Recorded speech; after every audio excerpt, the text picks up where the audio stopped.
Hello, my dear children. So, today again I am here with a new topic of circle again. Actually circle जो chapter है आपकी book का उसमें थोड़ा problems ये आती हैं कि बच्चे क्वेश्चंस को समझ नहीं पाते हैं और फिर समझेंगे नहीं तो उसका सॉल्यूशन भी नहीं निकाल पाते हैं. So first of all you people have to try to understand what the question is saying about. See, this is the question from NCRT. ये सर्किल चैप्टर का जो सेकेंड एक्सरसाइज है. सेकेंड एक्सरसाइज इसलिए बोल रही हूँ मैं क्योंकि पुरानी बुक में आई थिंक अलग चैप्टर है और न्यू एडिशन में ये अलग चैप्टर है. तो आई एम नॉट श्योर कि आपका 9th है या 11th है. आई थिंक ऐसा ही कुछ है. बट अदरवाइज ये it is a second exercise of circle chapter. उसमें क्वेश्चन है, if two equal chords of a circle intersect within the circle, prove that the segments of one chord are equal to the corresponding segments of the other chord. पहले तो आप question को समझने की कोशिश करिए. इसमें क्या कह रहे हैं, दो इक्वल कॉर्ड्स हैं जो सर्किल में ही इंटरसेक्ट कर रही हैं. तो हमें ये प्रूव करना है एक कॉर्ड के सेगमेंट्स दूसरे कॉर्ड के सेगमेंट्स के इक्वल है. तो सबसे पहले आपको फिगर ड्रॉ करना है. फिगर ड्रॉ हुआ नहीं आएगा एग्जाम्स में. You people have to draw it on your own. तो first you will draw a circle. उसमें आपने दो कॉर्ड्स को इंटरसेक्ट कराया है. ओके उन दो कॉर्ड्स को इंटरसेक्ट कराने के बाद अब सेगमेंट्स जो बोल रहे हैं इक्वल हैं. मीन्स ये प्रूव करना है A P is equals to C P and B P is equals to D B. यानी कि एक कॉर्ड का सेगमेंट दूसरे कॉर्ड के सेगमेंट के बराबर है. इधर से ले लीजिए या इस साइड से ले लीजिए. ये हमें प्रूव करना है. ओके तो इस तरह से ये फिगर ड्रॉ की जाएगी जिसमें आपने A B and C D दो कॉर्ड्स लिया है जो इंटरसेक्ट कर रही हैं पॉइंट पी पर. ओके ये मैंने लिखा हुआ है यहाँ पर, A B and C D are two equal chords intersecting at P within the circle. Mean circle के अंदर ही. सी आपको फिगर समझ में आ रही होगी. ये बाद में एक्सप्लेन करूँगी जो रेड पेन से बनाया है मैंने. अभी आप सिर्फ कॉर्ड्स को देखिए और कॉर्ड्स जो है हमारी इंटरसेक्ट कर रही हैं पॉइंट पी पर. ओके अब आते हैं टू प्रूव वाले सेक्शन पे. हमें एक्चुअली प्रूव क्या करना है, हमें सेगमेंट्स प्रूव करने हैं. Means A P is equals to C P. One chord का एक पार्ट दूसरे कॉर्ड के दूसरे पार्ट के बराबर. कॉरस्पॉन्डिंग मीन्स उसी साइड का. ओके इधर से मैं ए पी ले रही हूँ तो इधर का सी पी के बराबर होगा और इधर का बी पी अगर मैं ले रही हूँ तो वो डी पी के इक्वल होगा. ये चीज़ हमको दो चीज़ें हमको प्रूव करनी है. Two things have to be proved here. So first of all we will start with the construction. तो कंस्ट्रक्शन में हमने क्या किया है पहले फिगर से बताती हूँ. सेंटर ओ से मैंने दोनों कॉर्ड्स पर परपेंडिकुलर ड्रॉ किया है. ओके सेंटर ओ से दोनों कॉर्ड्स पर परपेंडिकुलर ड्रॉ किया है. तो यही मैंने यहाँ मेंशन किया है. Draw O M and O N perpendiculars to A B and C D respectively.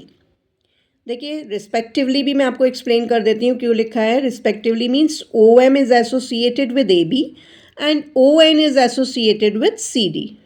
Right O M perpendicular draw किया और ओ एन परपेंडिकुलर ड्रॉ किया और फिर आप इसको ओ को पी से ज्वाइन कर देंगे. ओके ये सेंटेंस हमने नहीं लिखा है, यहाँ लिख देंगे ज्वाइन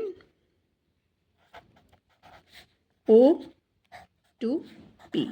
ओके तो this is all by construction. Now आप स्टार्ट करते हैं proof.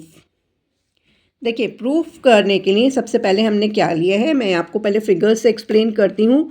O P M and O P N दो ट्राइंगल्स लिए हैं. ये ट्राइंगल्स हम कॉन्ग्रुएंट प्रूफ करेंगे. आई होप आप लोगों को कॉन्ग्रुएंसी बहुत अच्छे से आती होगी. ठीक है अगर कॉन्ग्रुएंसी नहीं आती है, क्लियर नहीं है तो प्लीज़ कमेंट मी. मैं आपको कॉन्ग्रुएंसी का पूरा कंसेप्ट बहुत इजीली एक्सप्लेन कर दूंगी. बट इस टाइम इस क्वेश्चन में मैं आपको एक्सप्लेन नहीं कर पाऊंगी. सिर्फ आपको एक कॉन्ग्रुएंसी यहाँ पर प्रूव कर पाएंगे हम. O P M and O P N दो ट्राइंगल्स लिए हैं जिसमें O M P and O N P दोनों ही 90 डिग्री हैं because these are perpendiculars and perpendiculars make the angles of 90 degree. ठीक है ये 90 डिग्री हो गया. Then O M is equals to O N. क्योंकि अभी आपने थ्योरम एक पढ़ी होगी सर्किल में कि equal chords are equidistant from the centre. अगर कॉर्ड्स इक्वल हैं तो सेंटर से उनकी डिस्टेंस भी इक्वल होगी। तो दिस इज द डिस्टेंस, जो परपेंडिकुलर्स हैं वो डिस्टेंस होते हैं। तो O M is equals to O N हो गया by theorem, and O P common हो गया। ठीक है, दोनों में प्रेजेंट है। तो these triangles are congruent under the condition R H S, right angle, hypotenuse and any one side. वही मैंने यहाँ लिखा हुआ है in triangle O P M and O P N, O P M and O P N, O M P is equals to O N P is equals to 90 degree. बीच में जो alphabet होता है वही मेन एंगल होता है। O M P O N P is equals to 90 degree by construction. O M is equals to ON. OM is equals to ON. Reason I have mentioned here, equal chords are equidistant from the center. Right? OP is equals to OP common. OP और OP जो है वो common हो गया। तो triangle OPM is congruent to triangle OPN by RHS. अब RHS से जब कॉन्ग्रुएंट प्रूव हो गए तो इसके ये MP और NP पार्ट मुझे ज़रूरत पड़ेगी, वो मैंने इक्वल लिख दिया है बाय CPCT, क्योंकि ट्राइंगल अगर कॉन्ग्रुएंट है तो उसके सारे पार्ट्स इक्वल होते हैं। तो आपको बहुत अच्छे से पता होगा because you people are in 9th standard, तो ये सब आप पढ़ के आ चुके हो। ओके, तो आपको ये CBSE में मैंने क्लास 7th में भी पढ़ा दिया था आपका कॉन्ग्रुएंसी का ईच एंड एवरी टॉपिक। तो I hope you people must have learn about the congruency, and this is the very important topic. और आप अपने जो भी छोटे भाई बहन हैं जो भी हैं, अगर आप जानते हो जिनको जो अभी क्लास 6-7 में पढ़ रहे हैं, उनको प्लीज़ ये ज़रूर बोलिएगा कि वो अपना इन टॉपिक्स को क्लियर करके ही आगे बढ़ते जाएं, otherwise they will face a huge problem. तो हेयर वी विल राइट, जब मैंने इनको कॉन्ग्रुएंट प्रूफ कर दिया तो इनके पार्ट्स MP और NP को मैंने इक्वल ले लिया, जिसको लिखा मैंने CPCT, corresponding parts of congruent triangle, NP is equals to NP, right? यहाँ पर मेरा टास्क इन ट्राइंगल्स का ख़त्म हो गया। पहले इनको कॉन्ग्रुएंट प्रूफ किया, फिर इनके पार्ट्स MP और NP को मैंने इक्वल प्रूफ करके CPCT लिख के इक्वेशन 1 लिख दिया। अब आते हैं, हम स्टार्ट करते हैं अपना टास्क जो हमें दिया हुआ है AB is equals to CD। ठीक है, AB is equals to CD, हमारा जो कॉर्ड्स हैं वो इक्वल गिवन है। इसका मतलब ये हुआ कि half of AB is equals to half of CD होगा। ऑब्वियसली जब दो लाइंस इक्वल हैं तो उनके हाफ भी इक्वल होंगे, वही मैंने यहाँ लिखा है। पहले तो ये देख लीजिए, AB is equals to CD and half of AB is equals to half of CD। तो हाफ ऑफ AB और हाफ ऑफ CD मैंने क्या लिया, AM is equals to CN।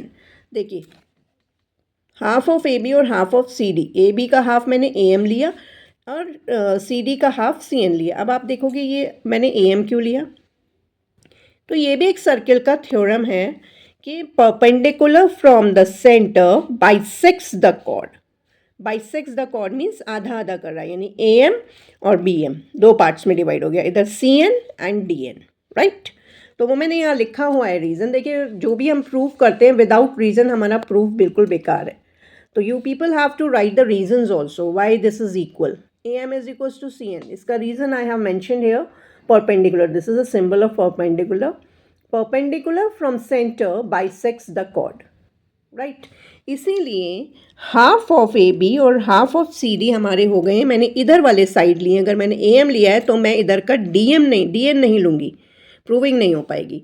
तो इधर से मैंने इस कॉर्ड का AM लिया है तो इस कॉर्ड का इस साइड का CN लिया है half, right. AM is equals to CN। अब मैंने दोनों साइड MP को ऐड कर दिया, adding MP to both sides. इस इक्वेशन में AM के साथ भी MP ऐड कर दिया एंड CN के साथ भी MP ऐड कर दिया। ओके, ये आपने यूक्लिड्स में पढ़ा होगा, if equals are added to equals then the sum will be equal.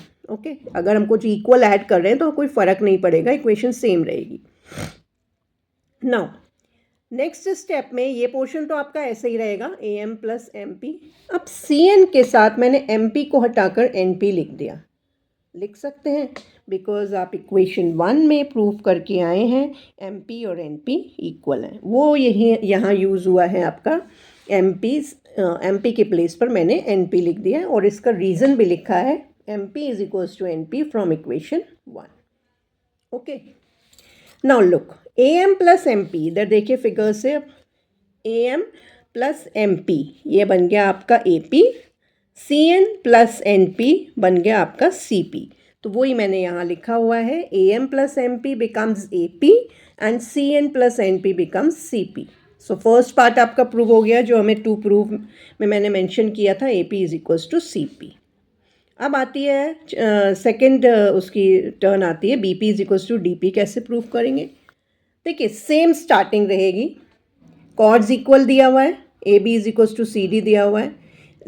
It implies that half of AB is equals to half of CD, right. अब देखिए हाफ ऑफ AB मैंने AM नहीं लिया है, अब मैं इस साइड वाला पोर्शन ले रही हूँ BM.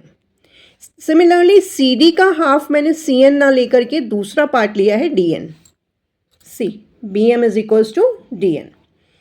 इसमें से भी हम MP, अभी मैंने ऐड कराया था MP, अब मैं MP सब्ट्रैक्ट करा रही हूँ. Subtracting MP from both sides, तो BM minus MP, DN minus NP. Okay, now look here, BM minus MP यानी BM में से आप MP वाला पोर्शन निकाल दो तो क्या बच रहा है आपके पास? BP. DN वाले में से NP वाला पोर्शन निकाल दो तो हमें बच रहा है DP. ओके, इधर एक स्टेप थोड़ा मिसिंग हो गया है. देखिए यहाँ पर मैंने डायरेक्ट NP लिख दिया है, आपका एक स्टेप और आएगा, इसमें DN माइनस MP ही लिख के नेक्स्ट स्टेप में आप MP कर सकते हो, बिकॉज MP और NP बराबर है, सिमिलरली इस वाले की तरह. ओके, आई होप ये पॉइंट आपको क्लियर हो गया होगा. यहाँ मैंने डायरेक्ट NP लिखा है, उससे पहले वाला स्टेप आप इस तरह से लिख सकते हो, जैसे मैंने यहाँ प्लस MP लिखा था, तो सिमिलरली आप इसमें BM माइनस MP और DN माइनस MP वाला स्टेप भी डाल सकते हो एंड डायरेक्टली लिख सकते हो यहाँ पर, because MP is equals to NP. Okay, from equation 1. So figure से मैंने आपको बता दिया है कि BM में से MP सब्ट्रैक्ट करेंगे तो you will get BP and DN में से NP सब्ट्रैक्ट करेंगे तो यू विल गेट DP. तो सेकेंड पार्ट भी आपका प्रूव हो गया जो मैंने यहाँ पर लिखा हुआ था, यही बेसिकली हमें प्रूव करना था. तो ये आपकी थ्योरम पूरी मैंने यहाँ पर कर दी है. ठीक है, इसमें आपको कुछ भी अगर नहीं समझ आया हो तो you people can comment and ask me to explain again. You can take the screenshot. Now एक क्वेश्चन और है, बेसिकली यही एक्सरसाइज बहुत ज़्यादा थोड़ी सी टफ लगती है स्टूडेंट्स को, लेकिन उसमें भी ये है कि अगर आप क्वेश्चंस को समझ लेते हैं तो वो टफ नहीं रहेगी. सेम एक्सरसाइज का एक और क्वेश्चन है. 3 girls, Reshma, Salma and Mandeep, are playing a game by standing on a circle of radius 5 meters drawn in a park. Reshma throws a ball to Salma, Salma to Mandeep, Mandeep to Reshma. If the distance between Reshma and Salma and between Salma and Mandeep is 6 meters each, what is the distance between Reshma and Mandeep? तो ये question मैं आपको next video में explain करूँगी और बहुत अच्छे से एक्सप्लेन करूँगी, तो आप फॉलो करते रहिए मेरे वीडियोस को. ठीक है, till then practice this question. Bye bye.